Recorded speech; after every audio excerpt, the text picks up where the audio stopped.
Ils portaient la couronne de France. Ils juraient de protéger leur peuple.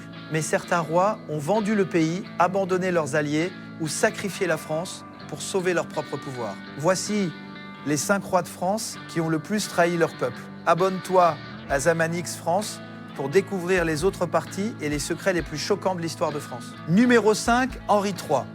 Pendant que la France était ravagée par les guerres de religion, Henri III dépensait des fortunes pour ses favoris.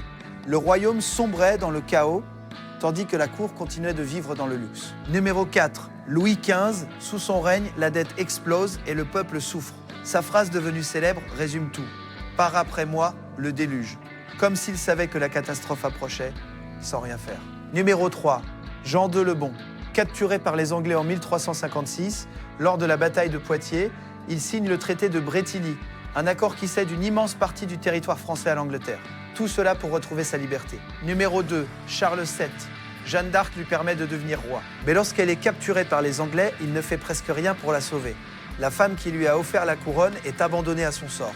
Numéro 1, Charles VI, le roi fou. En 1420, il signe le traité de Troyes. Ce document désigne le roi d'Angleterre comme héritier du trône de France.